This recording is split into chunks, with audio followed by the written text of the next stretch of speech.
Hello, good evening, everyone, and welcome to the third in our calf crop series, a calf crop 21 series. This meeting has been brought to you by SEC Consulting Livestock Team and SRUC Vet Services, and it's been funded through the University Innovation Fund.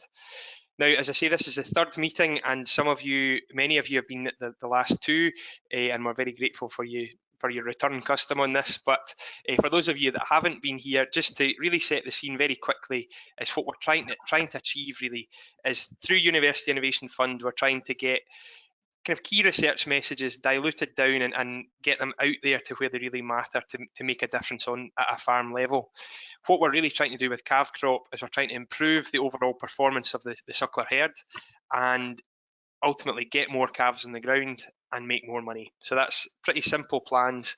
And yes, we've got a good team at the back of us. So the team, you'll meet all of the team again tonight, is two from the vets. So we've got Tim Geraghty and Alwyn Jones, and Karen Stewart and myself are both from the livestock team. So Karen is a nutritionist and I'm a beef specialist. So I'm Robert Ramsey.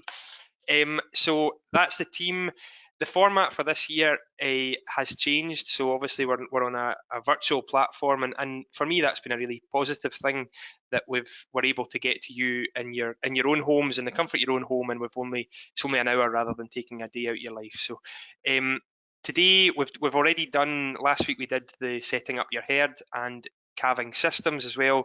Today we move on to a ready steady bull, so bull management prior to bulling.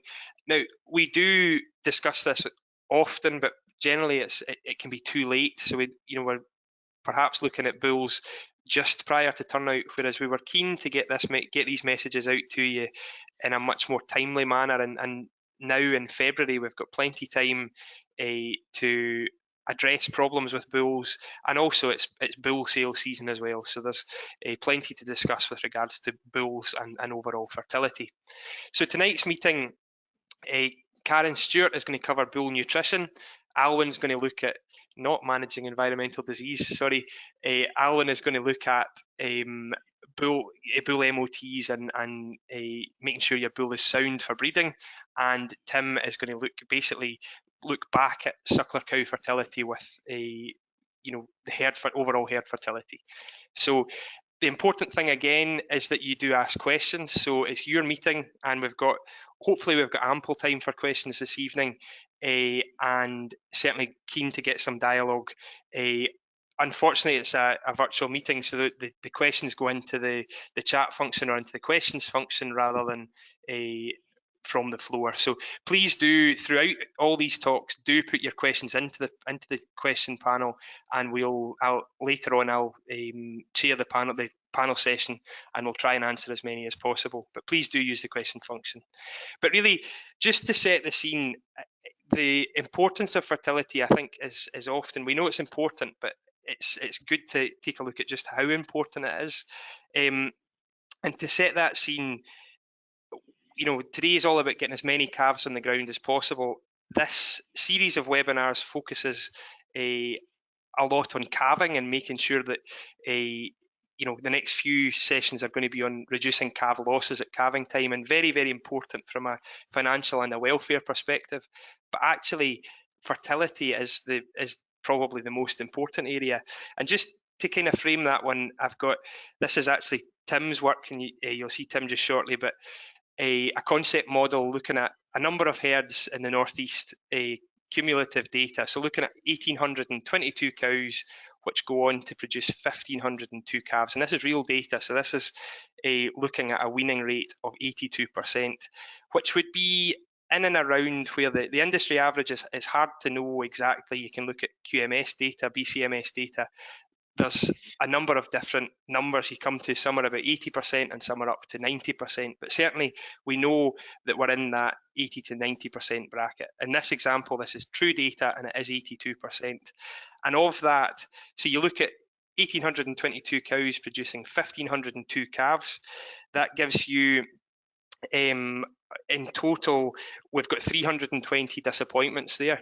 and there are many and varied reasons for those disappointments, but 146 of those losses are down to fertility losses, so cows not getting in calve. So to me, that really highlights how important that loss to the system is. And what I find interesting, and I know from my own herd, is you look up that list and look at the things that really get to you: stillbirths, neonatal losses, abortions, all these things you get really annoyed at, and then the fertility loss at the crush is probably one that we've kind of got in a position that you accept.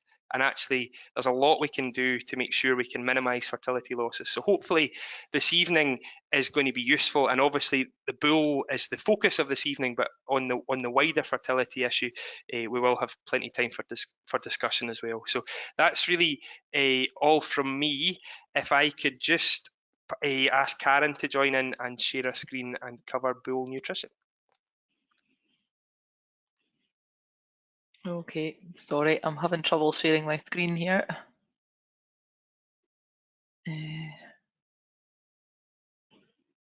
No. Oh, can anyone see that? Yep. No. It's You just can. It's your desktop. Oh, right, hang on. Sorry. That's us now. Can you see it now?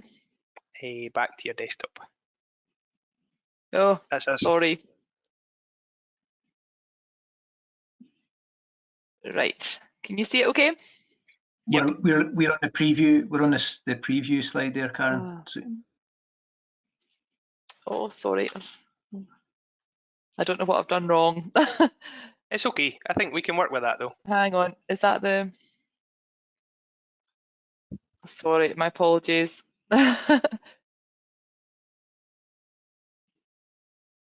Okay. Are you on the one with the notes there? Do I need to do display settings? Hang on. I think you need to change which screen you're sharing. You're sharing. There's an option to change which screen you're sharing, and that would give us the full slide. Is that okay? So, how's that? It's the same, but it's fine. Let's go with it. Oh, let's go. Sorry, I don't know what's happened. Okay, so we'll start here. I just want to talk about the breeding bull and the condition and feeding management of him. I think we do focus a lot on cows when it comes to feeding, and often the bull gets forgotten about. And you know, he's maybe shoved in a shed with cows or just put in with some store cattle, and it's the bull, you know, the bulls on the farm are quite a tricky bunch to deal with because they are in a small amount, but they do take up a bit of space, and often people find them a bit of a pain to manage. But I would encourage you to give it some thought. So you want to aim for them, same as the cows, the same sort of condition scoring, but you want to aim to them to be in body condition score 3 to 3.5. And as I said on last week's webinar on Tuesday, that means a sort of firm pressure on the spinous processes on the back, and they will be in that sort of condition. You should be able to feel them; they'll be quite rounded. The reason we aim for them to be in a little bit higher condition than the cows prior to breeding is that when they do come to mating, they're going to just be busy with the ladies. They're not going to be thinking about feeding, so they will lose condition over the mating period. It's really important they are in good condition for the mating period and have had the best nutrition that they possibly can do, so they are ready to go. What I'll try and do is aim for a good forage-based ration with concentrates if you need to, but again, it's like the cows, it depends on the forage that you're feeding, so not just to feed the concentrates unless there is a definite requirement for it. And bulls that are in good condition, you know, they may be able to survive without concentrates, and if they're leaner, they will certainly need additional feed. And the problem we have with overfat or over thin bulls is that you can have semen quality issues and libido problems. So with thin cattle, problems with sperm and them being mutated, and with over fat bulls they just become a bit lazy and possibly sperm issues as well. So really have a look in your sheds at the moment and assess the condition of where your bulls are just now. See if they are where they need to be. You've got plenty time before the breeding season, so if adjustments need to be made, now is the time to look at it. Okay, so maintenance for adult bulls, ad-lib forage may suffice, but it really depends on the individual system, the breed and the condition. So if you've got, say, native types that are really holding condition well, and they are on very good high quality forage, they might be okay on forage alone. But I would say you want to aim for at least 9 to 10% crude protein in the overall ration. Now, that's the same as cows because it's for rumen function. If you go below 9 to 10% crude protein, then the rumen bugs will deplete and therefore will not be able to get the energy out of the feed that they have. So it's really important, and you can check dung consistency for this as well. So just ensure dung doesn't get too stiff, and aim for that level of protein. Thin bulls and bulls that are growing, so bulls up to 4-year-old, will likely need to have concentrates added in to gain condition if they are needing to, and particularly growing bulls after the breeding season, they will be recovering and will need, you know, possibly about 1 kilo a day gain when they're recovering from that time with the cows.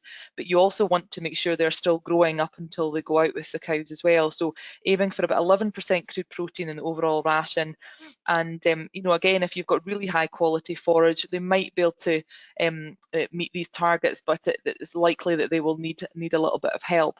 But again, everything there depends on the breed and the system, and not one size fits all. So please do take advice on it.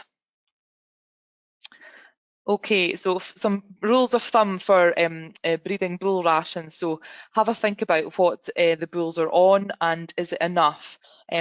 I normally work on about 1.5% of their live weight in dry matter intake. So for example, a 1,000 kilo bull would eat 15 kilos of dry matter for him to feel full and to feel satisfied.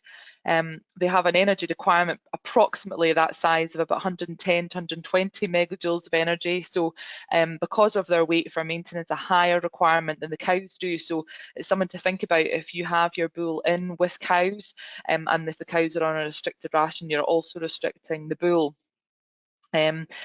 And you know, could they achieve these levels of dry matter intake on lower digestible forages? Probably unlikely. So if you've got good forage, you might be okay on forage alone. If it's poor forage, you might need to add concentrates. So take care to see how much they are eating, and you know, seek advice on if that quantity of fresh weight equates to the right amount of dry matter and energy. It doesn't take somebody long to have a quick look at this, so I really would advise that. Concentrates will supply about 11 ME per kilogram of fresh weight. So that's 12.5 dry weight, which is a sort of normal concentrate. So that'll give you an idea of how many kilos of concentrate to forage that you would need to supply depending on your forage quality. And think about protein, the same principles apply as cows. So I just wanted to touch on buying bulls and managing transition rations. So many of you will be buying bulls at the moment, and it's probably not in the normal format because of COVID. You know, you might be buying bulls direct from farm, but it's important to check if the bulls have been heavily fed prior to purchase. So, you know, ask the breeder what they've been on, what ration they've been on, and try, if you can, when you get the bulls home, to keep them on a similar ration for a few weeks. You know, you can even ask the breeders for a bag or two of what they've been on, and not to have too drastic changes too quickly. So I think you know, while you buy bulls that are in very good condition, I think the ultimate aim would be to possibly buy your bulls younger so you can have them for longer and be able to adapt them onto your type of rations. But if you can also buy bulls that have been on a 40 to 50% forage-based ration, they'll have better rumen health and they will last longer than bulls that have maybe been on higher starch rations, and you know, that does affect rumen health and longevity. What I would say is that a lot of bulls now will be fed on total mixed rations, so TMRs, and sometimes these TMRs, may look healthy and things, but they still might have a particularly high level of concentrate. So just something to watch out for. But there are many breeders now, feeding higher forage rations, and I think that's a really healthy way to go. So I would make changes to the diet gradually. We're dealing with the rumen, and the rumen bugs take time to adapt. So the digesting bugs that digest silage are different to the ones that digest concentrates. So if they've been on a high concentrate ration and you put them straight onto a silage only ration, the bugs will take a long time to build up. So a 2-week minimum, absolute minimum, and often longer. And it's this transition period that can affect bulls working, and they'll be a bit out of sync, and it can affect sperm quality. So think about making changes and make them in plenty of time. So allow time from your purchase to the introduction of females for them to adapt to new rations. And I totally appreciate that, if you've got an emergency, you have to just put the bull straight out. That's can't be helped. But if you have time to plan, please do that. And if you're bulling at grass as well, rather than keeping the bulls inside when the cows are out, and then just putting them out on the day of the bulls go out, allow the bulls to be at grass and to be outside, for a wee while to adapt to new nutrition. If you can't do that, at least have them on a silage-based ration or forage-based ration, so that they are the bugs in the rumen are adapted to digesting grass prior to them going out. So just the last slide, I just want to touch on minerals for breeding bulls. It's just as important as the cows, and generally speaking, I think we can sometimes get in a bit of a pickle about minerals and things, but I think a good general purpose cattle mineral that has good levels of trace elements, fed at around 150 grams a day, will be fine for breeding bulls. I think particularly for growing bulls, you want to ensure they've got enough calcium and phosphorus as well in the ration. And the kind of 4 key trace elements for breeding bulls are zinc, copper, manganese, and selenium. And it's quite easy to get to the required levels of these trace elements with a general purpose cattle mineral that has good levels in these. There are some trials that have been done with protected zinc and protected selenium, and they have particular benefits on sperm quality. However, I think if you have a well-balanced diet and a good general purpose mineral, these things shouldn't really be required. So I think it would be something to look into if you were having particular problems in a particular area. But just ensure whatever stage the bulls are or whatever age that they have got a well-balanced ration and a good mineral supply. That's all I really wanted to cover. I apologise about my lack of technology ability in the slides there. So I'll pass back to you, Robert. Excellent, thanks Karen, and I don't think the slides had any detrimental effect, we're all good. So now we're just moving on to Alwyn, who's going to look at pre-breeding checks for bulls. Excellent. That okay? Yep. So hang on, let me just make this.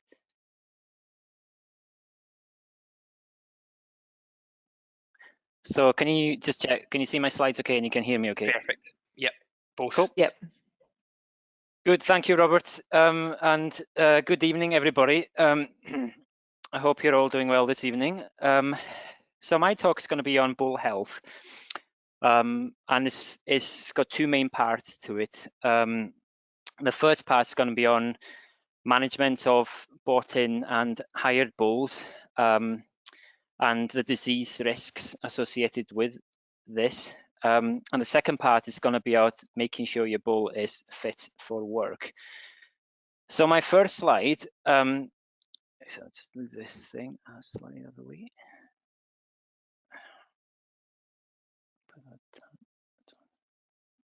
Sorry. Don't want nothing to come. Okay, my first slide is maybe a slightly scary list of diseases, but I just want to put it up there to emphasize the risk involved with bringing in, whether it's buying or hiring bulls, from things like Johne's disease, Campylobacter, fluke, Salmonella, ringworm, IBR, digital dermatitis. And I'll talk about this as I go along. a bit more. Now with, hang on, there we go.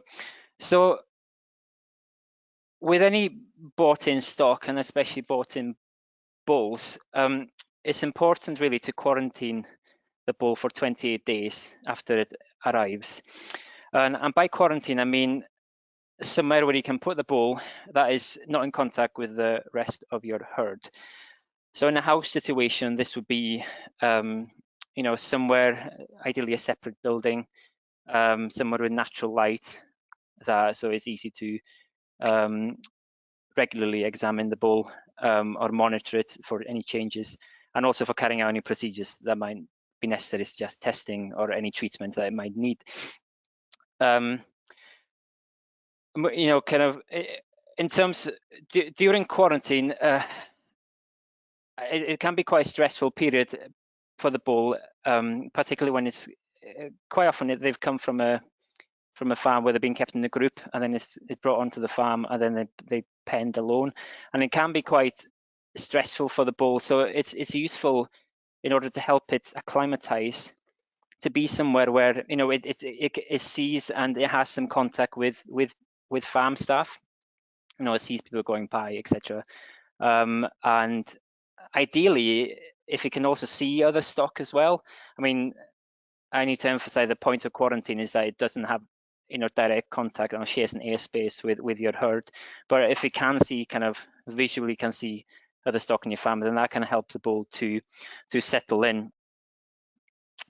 During the quarantine period, I've made a checklist there of things I think that should be that you should consider carrying out. The quarantine period is a time to monitor basically for disease, and any disease that might manifest will hopefully manifest itself during the quarantine period before you mix it and add it to the rest of your herd. Sometimes the stress, you know, and the stress of moving and bringing it onto it and bringing the bull onto your farm will sometimes bring kind of diseases on. For example, you know, jaundice might manifest itself during that quarantine period. So it's useful to check for signs of disease, you know, so things like watch out for loss of body condition, you know, which could point to something like liver fluke, for example, loose tongue or diarrhea, which could point to something like jaundice disease or salmonella. Changes in, you know, hair loss or itchiness could maybe be a sign of lice. And ringworm, for example. And the other thing is digital dermatitis as well, so for signs of lameness. And yeah, going back to the checklist I mentioned earlier. So it's worth, first of all, considering what the accredited status of the bull is in terms of the 4 major diseases that we have accreditation bodies for. So leptospirosis, jaundice disease, BVD, and IBR. And you'll know this from the information you've had from the purchaser, and the information is on the sale cards as well. However, if they are non-accredited for any of those diseases, then it's worth considering testing for those diseases, especially for jaundice disease, because a young bull, you know, with jaundice disease could easily, or a young bull, you know, if it's from a non-accredited herd, you know, it's a risk of introducing jaundice to your herd. So that's something, and these diseases is something you can test for on a single blood sample taken by your vet. It's also useful to think about the vaccination policy and to include the bull in that vaccination policy as well. It depends on your individual situation, and it'd be worth a chat with your vet about, you know, which vaccines the bull should be put on, but it's worth bearing that in mind. I put post-movement TB test there. This will depend slightly where the bull has come from, and, you know, what the TB testing interval is in the area that the bull originates from. But it is, and you can find this out you can find more information on the DEFRA website, really, or you can speak to a vet, but it's a consideration and something to think about. During quarantine also is a time to think about treating for parasites like fluke, and also to treat for lice, etc. Quarantine would also be a time to sheath wash, particularly for the mature bulls for Campylobacter, and I'm going to come back to that at the end. So if you just hold that thought, but I'm going to talk more about Campylobacter in the end. And the other thing is useful, perhaps as well, is to foot bath for during quarantine for digital dermatitis. So, okay, so moving on to phase 2 of this presentation, I want to ask a question, and to the question, is your bull ready for work? And in this part, I'm going to be considering, you know, the bulls you have already and any bulls that you have bought in. And there is 2 main aspects to this, but first of all, to consider, you know, we ask a lot of the bull, really. You know, we expect a fully fertile bull to have the ability to impregnate at least 90% of 50 normal cycling cows in 6 weeks, and 65% of those ideally pregnant in the first 21 days. And then in terms of when it is working, you know, we should expect reasonably that a bull, when it's put in with a cow in heat, should serve her within 20 minutes, ideally. And whether your bull is fit for work is useful to ask this sooner rather than later. And there are quite a few studies out there, and speaking to expert vets in this area recently, that there's roughly about 1 in 5 bulls are found to be subfertile in the UK, and this can obviously cause problems. So there's 2.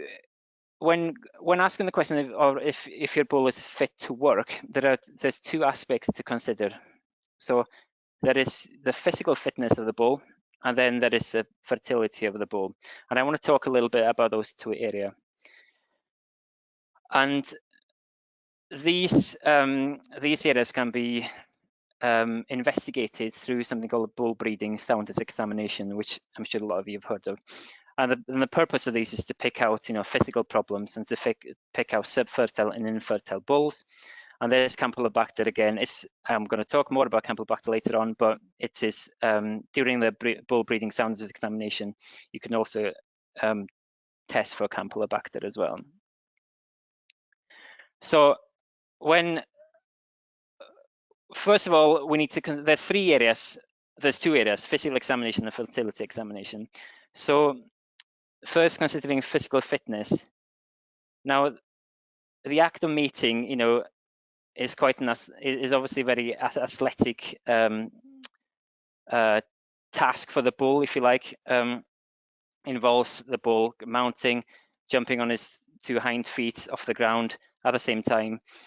So it's important that for a successful natural service, that the bull has a healthy frame, and in particular has a good set of feet on it and good back.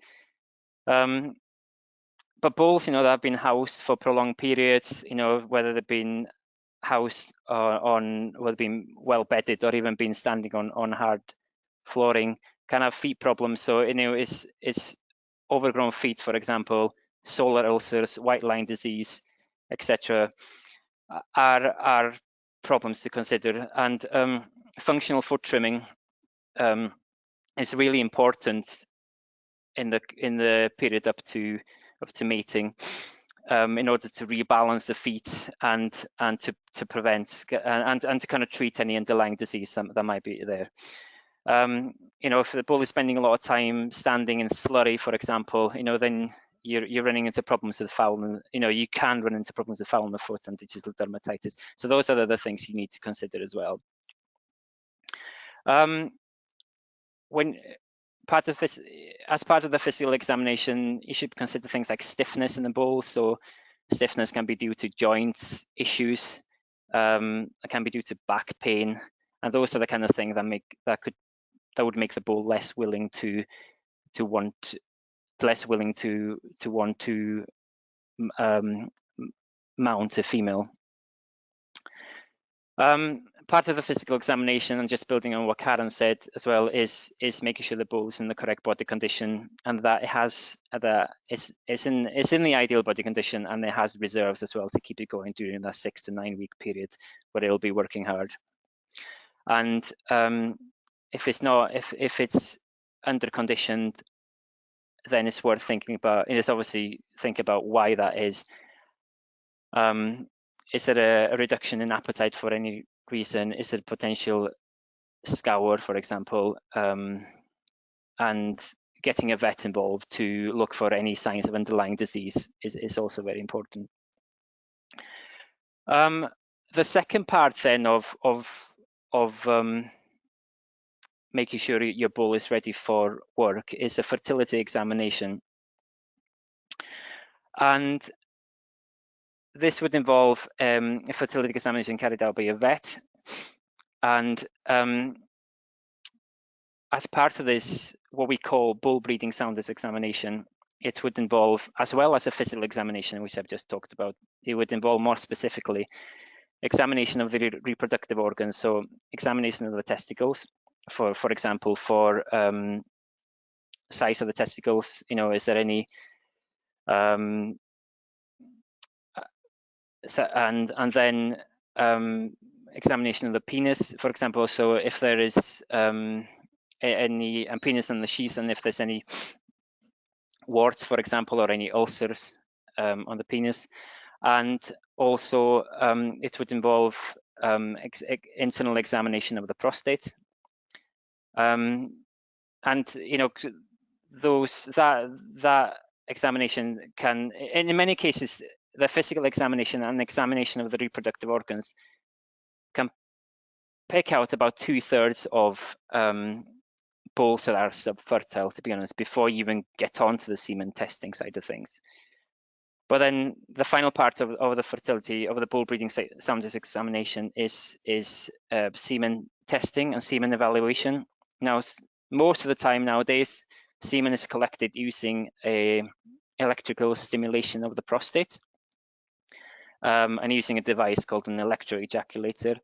And the vet would collect the semen sample and examine it at the time under the microscope, and would involve examining, amongst many other things, by examining the motility of the sperm, and also to look for any abnormal sperm that might be in that semen as well.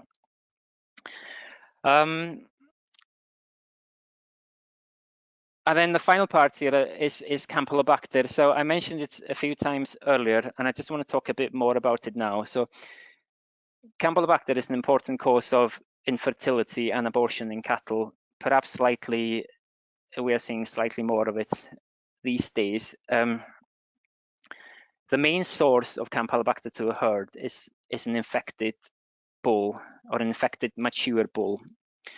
So a bull that is over 3 years of age and has worked before would be a carrier. Virgin bulls, i.e. bulls that haven't worked before, are low risk. So an infected bull passes the bacteria, and you can see a little picture there in the bottom right corner, passes the bacteria to the females during mating. And disease due to Campylobacter, it doesn't really affect the bull as such, but disease in the females it will cause early death of the fetus and abortions. So in some cases you won't see anything aborted, but in other cases you might, in some cases you might not see anything actually aborted and just see a return to season. In other cases you will see an aborted fetus. So Campylobacter is like an STD, if you like. What it is an STD. Testing for Campylobacter involves doing a sheath wash, and that's why I'm putting this here, because it's something that could be done at the same time as a breeding soundness examination. And it involves washing the sheath or taking a scrape of the sheath, collecting a sample, and sending it in a specialized medium to the lab, and then the lab then will put it on a culture plate and see if Campylobacter grows. And if there is Campylobacter, then it is possible to treat with a combination of well, mainly involves antibiotic sheath washes, and perhaps also in combination with a vaccine as well. There is a vaccine available. Okay, nearing to the end. Let's see. Okay, timeline. In terms of timings, from now onwards, about 2 to 3 months, I think, before mating is worth doing an overall check so the bulls are physically sound, and in particular, paying attention to any feet that require attention and are treated appropriately. Then about 1 to 2 months before 1 to 2 months before mating, so 30 to 60 days before mating is probably the best time to get the bull examined by your vet. And the reason, because that is, if you do it too soon, then things could change by the time mating comes along, and if you leave it too late, then there's maybe not enough time to correct things or to get another bull. So about 1 to 2 months before mating is the best time to get the bull examined by your vet. So just to recap what I just said, just be aware of the disease risks associated with buying in bulls and hiring bulls, and it's very important to quarantine bought-in stock for 28 days. The second question is to ask, is your bull fit to work? And the third is to consider getting the vet out to do a breeding soundness examination on your bulls. And that is all from me. Thank you very much. I'm happy to take any questions at the end. But for now, I'll hand you back to Robert. Excellent, thank you, Alan. Some good questions coming in there. It's very good points there from you, Alan, as well. Lots of points there for questioning later on, and certainly we'll be glad to take any more questions that come in. So, Tim, over to you, just to have a look at the other side of the herd.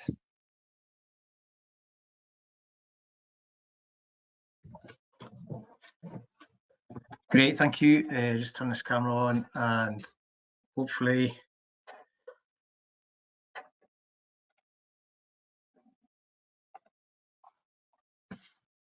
yeah, are you guys looking at a slide now?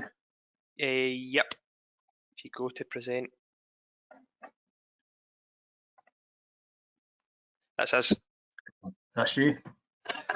Brilliant, thank you. I just have a shorter presentation to zip through before questions. So I'll try to just crack on to it. And I appreciate that the evening is about the bull, and rightly so. And my talks don't forget the cows. It's funny, but yeah, let's just crack through this. I think it's worth it. I agree with Karen and Robert and Alwyn that bull in any extensive system, naturally bred system, the bull fertility is absolutely critical. And unfortunately, we are made aware and asked to investigate herds like this every single year. So I appreciate there's a lot of data here. It doesn't matter the exact detail, but what we can see is that we've got a very sudden drop in fertility performance from one year to the next. On the far left of the screen, dropping from nearly 95% pregnant to barely 75% pregnant in a single season, and that's just a disaster, isn't it? At the PD day, really disappointing. And of course, you can't in a seasonal production system, you can't recover that year from a loss like that. And if we go now to the far right of the screen, then we see the hit on weaned calves sold coming down from high 80s way down to just over 75% of cows to the bull, with subsequent massive impact on financial performance of the beef system that year. So these infertile and subfertile bulls can cause really sudden and dramatic reduction in performance and are hugely expensive. So we're right take a whole evening now and look at the bull and get our bull stud in good shape, fed properly, not carrying diseases, feet in order, etc. What we're trying to do is avoid this. We're trying to avoid us being in this situation in October. But please don't forget the cows, because the bull is vital, as we've seen, but the cows are pretty important too. So to illustrate the point, I thought we could look at this calving pattern here. This is looking at 3-week blocks I heard we looked at recently, and it's not a disaster. It's not dreadful. It's kind of all right. It's okay. It's probably lots of us would look at it and say, well, that's good enough. So just to talk us through it, we're looking at just less than half the herd calving, 50% calving in the first 3 weeks. A good block, 30% calving in the second 3 weeks, and then the rest tail enders, dragging on then into beyond that. So it's not awful. Bulls may have played a role. You've not had a completely infertile bull there, almost certainly not. You may have had a marginally subfertile or a temporarily subfertile, but the bull's not the whole story here. And that's all right. This is kind of average. It may be also representative of where lots of us are at with our calving pattern now.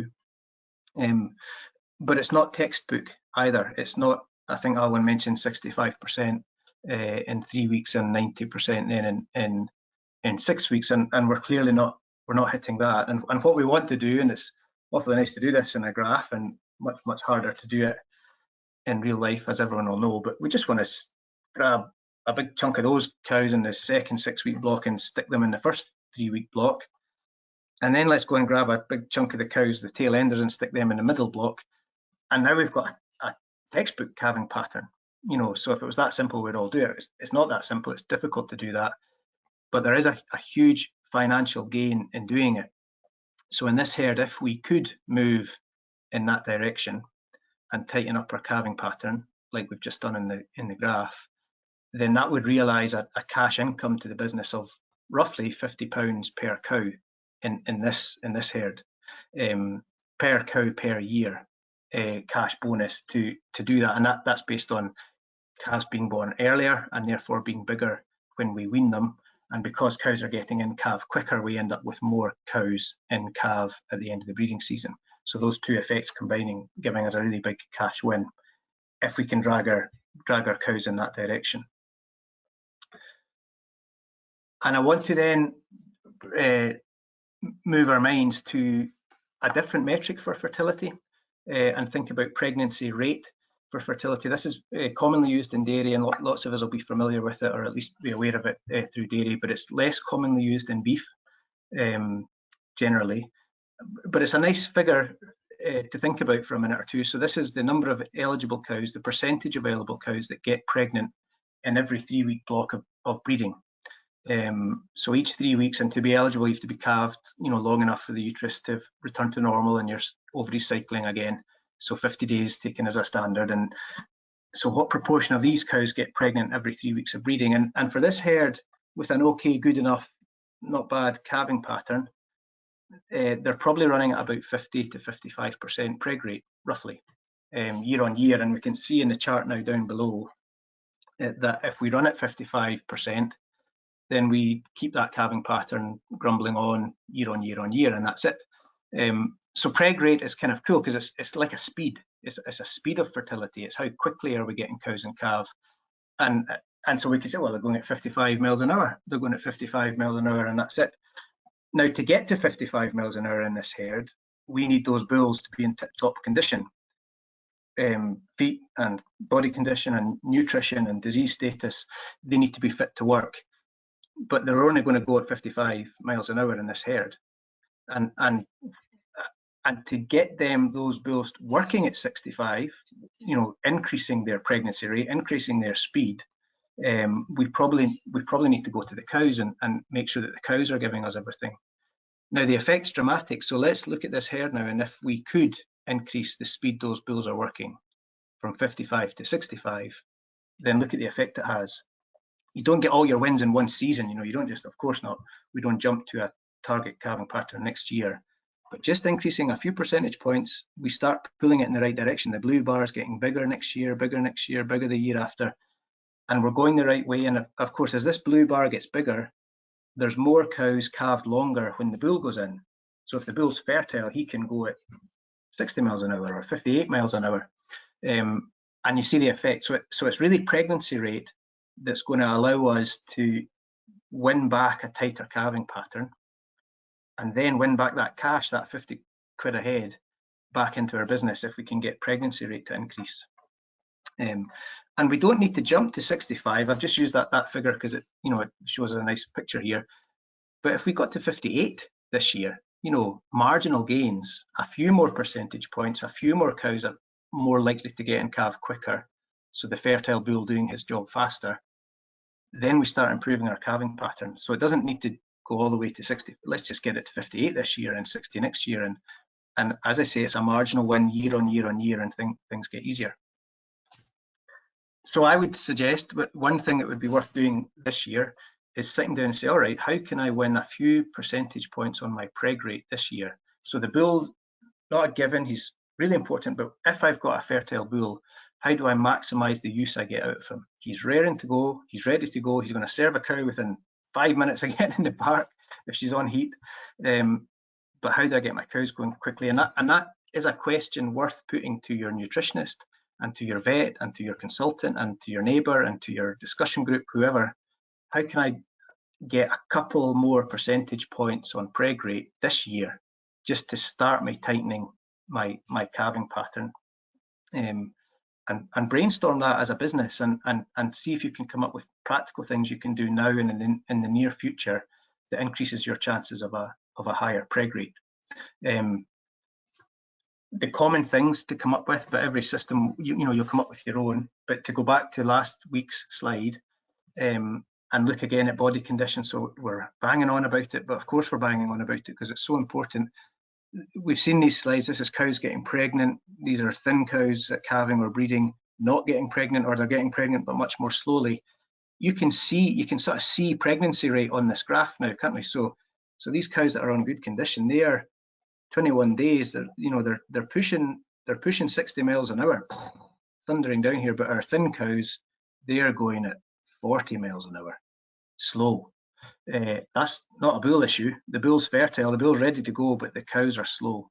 And so getting those cows in condition, have we done that? Are our twins scanned, identified and being fed? Are our thin cows being fed? There's on-farm practical things we can do now to give the bull the best chance to go at 60 or 65 miles an hour this year. The infection in the uterus, we looked at that. We're going to talk about calving cows and hygiene at calving and retains and cow health around calving on Thursday. But let's just be aware, if we're getting lots of intervention at calving and subsequent infection and chronic infection in the uterus, it's slowing these cows down, as we see on the slide here.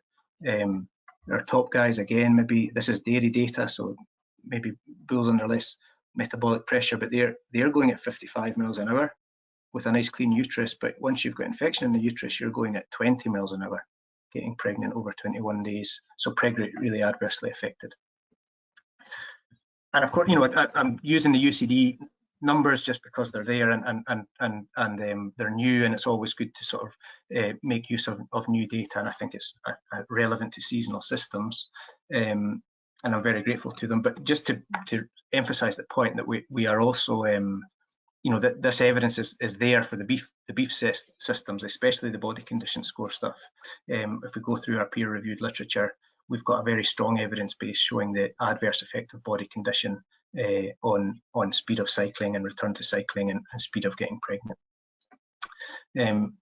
Last one of these UCD slides, just for fun, but there's a warning here, isn't there? Let's look at the speed, the pregnancy rate in late calving cows. So this is the speed that they're getting pregnant once they're past their 50 days. So now they're eligible, and look how slow they're going. These are really slow cows to get pregnant, according to this UCD data, and I think we see that reflected in our own numbers. All of our cows, whether it's genetics, they're there because of poor genetics or lameness or yonis, or they were thin, they all slip through our systems and end up in this tail. And they are slow cows. Our bulls can be as fertile as you like, these slow cows are going to take time to get back in calve and drop out the system and cost us money. So what are we doing about that? Either managing them specifically as a group, as some would do, or getting them out the herd and bring heifers round and tighten up that way. But they are slow and they're difficult to get back in calve, or the UCD data would certainly suggest that. So plan for pregnancy rate. Can we make a wee plan? Should we spend an hour on it at home and think, right, what small things can I do now to make sure my cows are going as quick as possible when the fertile bull goes in? The bull's in top condition, let's make sure we use them to best effect. Clearly, we'll need to think about nutrition again and go back to that. We'll need to think about uterine health and calving hygiene and early treatment and all those things. And are there other areas? You know, let's brainstorm now to think, where else might I just get?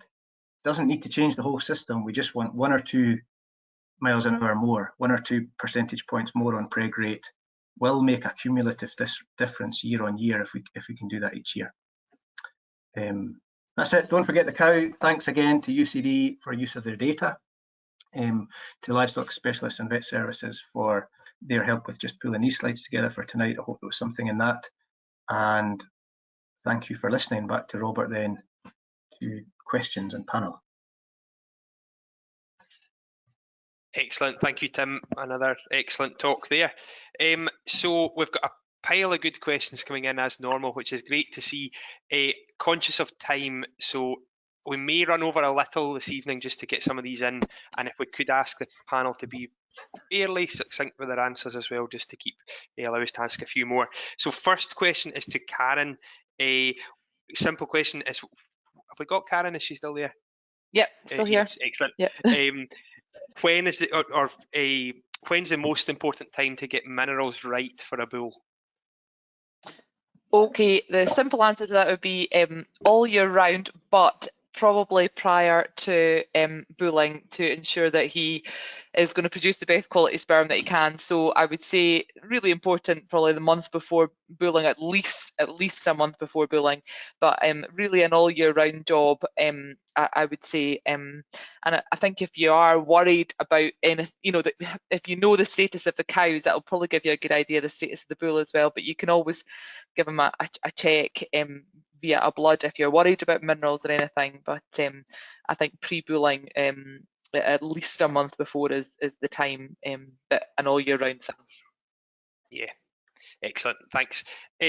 Next question is to anyone who wants it, is looking at bull housing. So winter systems, and we haven't actually touched on that at all, is on the system that bull's running on through the winter.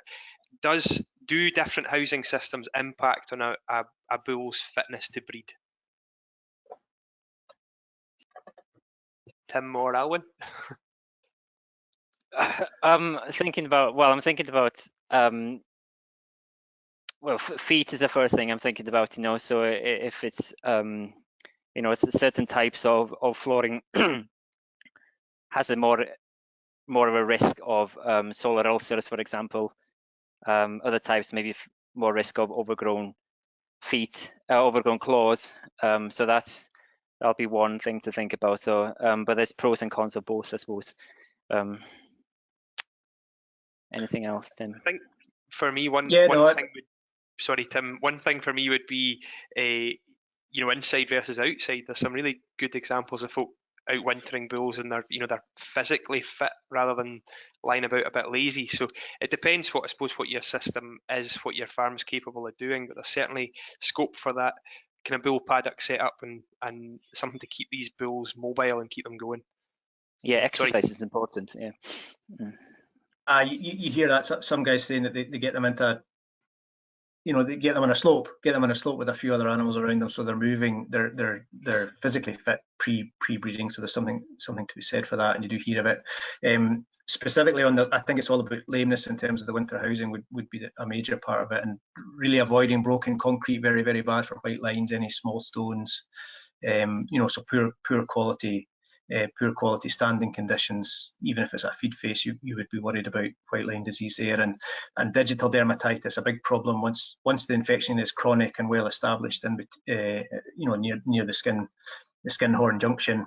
It can be really problematic, and that's about early treatment, early intervention that Alwyn talked to also they can't be standing in slurry. You know, I recall a professor at Glasgow University talking about if you get rid of slurry, you get rid of digital dermatitis. Now, to some extent, that's an oversimplification, but you get the point. It's a disease of slurry, and keeping their feet clean in whichever environment they're in is going to help on digital as well. Excellent, thanks. Good answers all round.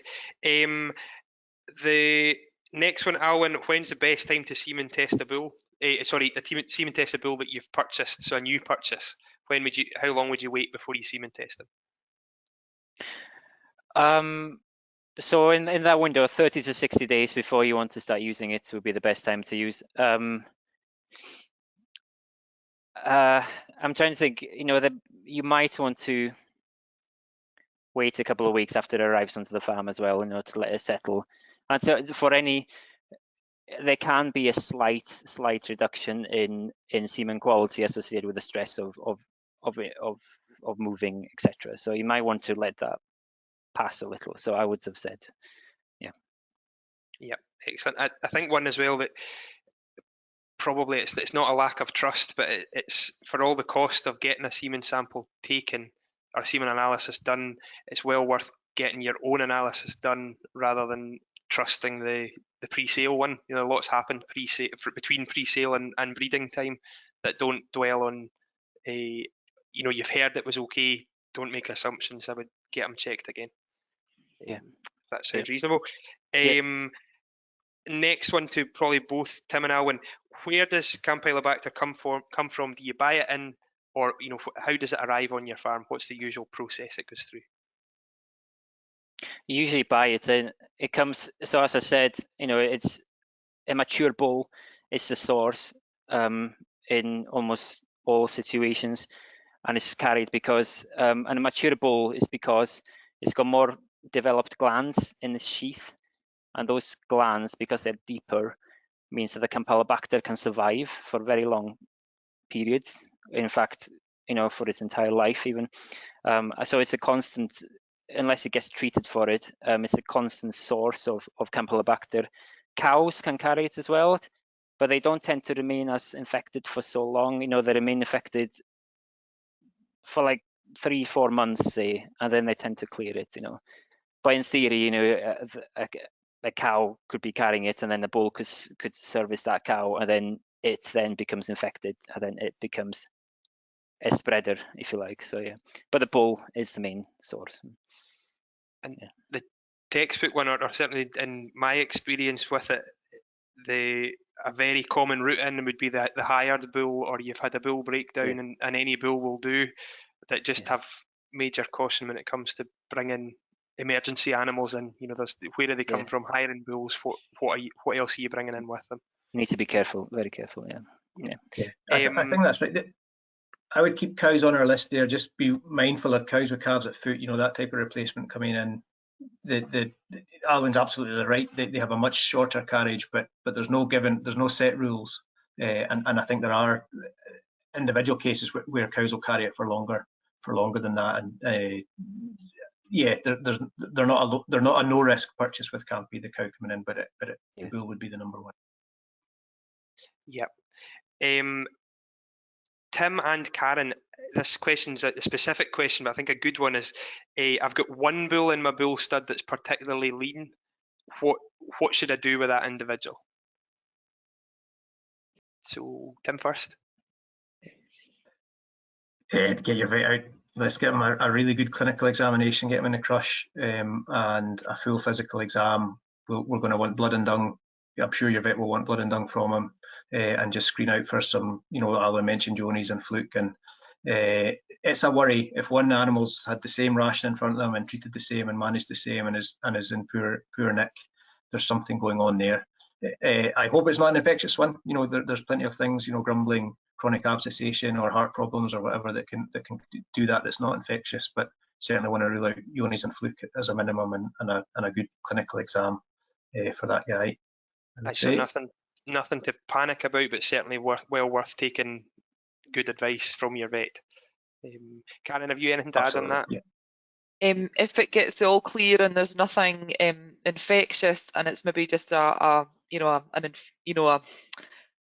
a soul infection thing that he's maybe getting over himself, then you can obviously put him in with some store cattle, for example, that are on a higher concentrate ration to feed him up a bit, or you might have to keep him on his own, or with a cull cow, for example, just to get the condition back on him. Yeah, but it's, as I think the veterinary side of it's probably the most important to start with. Priority. Yeah. And Karen, sorry, back to you. There's a bit of a theme with questions on kind of boluses and mineral injections. Are they good options for bulls, or should we just stick with powder minerals?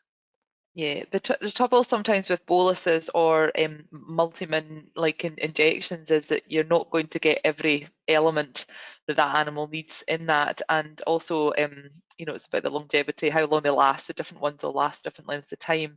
Maybe Tim can expand on the injection side of it, but I think if the base ration, the more mixed and the more varied the base ration is, the more they will get from their diet. So I mean, it's they're only needing the mineral supplement for supplementing what's not in the diet. So I think powder to me is always your cheapest way, but also your way to guarantee that the animal is getting its quantity, unless they're outside. I mean, buckets are obviously a lot more convenient, but boluses in particular as well only supply trace elements, so you're not supplying calcium for growth and phosphorus and these sort of major elements as well. So I don't, Tim, if you want to talk about the injection side of multi-mins, I'm not so familiar with the injection ones for what they supply. Yeah, no, I think you've covered it really well, and I would just essentially agree with what you said. There's a place for them. They've had it when it's an injection, which is peace of mind, but it's clearly not as comprehensive as a well balanced ration and a decent comprehensive macro mineral and trace element powder. I would say particularly for bulls, if it's another handling, if it's another reason to get that bull out the pen and do something to him, it's another risky procedure. It's another, it's another job. It's always a complicated thing handling stock bulls. That, to me, if you can feed it, if you can get away one less handling, even better. Happy days. Anybody at all, is bull fertility related to age?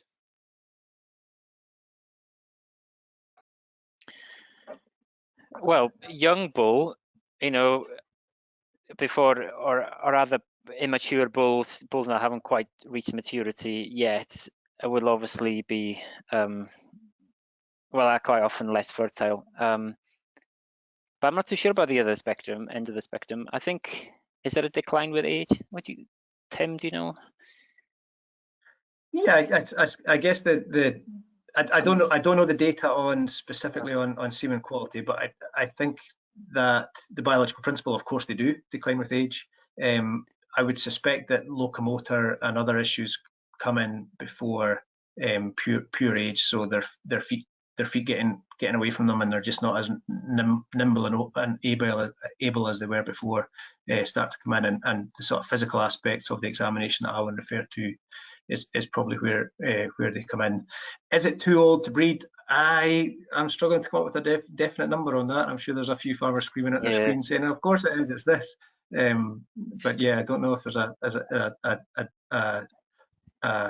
strict cutoff on age if they are otherwise in perfect order.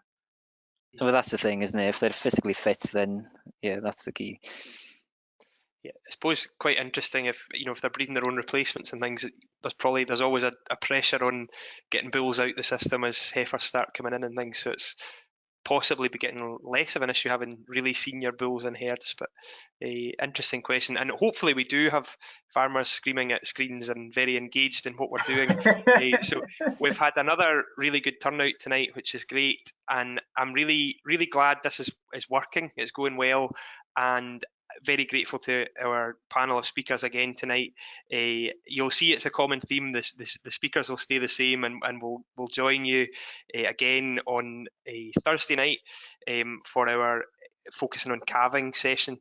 So certainly a very timely and interesting topic to cover. So same format. It'll be Thursday evening at 8 o'clock, and it'll be an hour-long webinar with plenty of good take-home messages. So for those of you who have asked questions who've not been answered, we'll do our best to get back to you in the next day or two, and we will be sharing slides and materials from today as well. So with that, just a big thank you to everybody that's been involved, and I just wish you all a good evening. Thank you very much. Thanks, everyone. Bye-bye.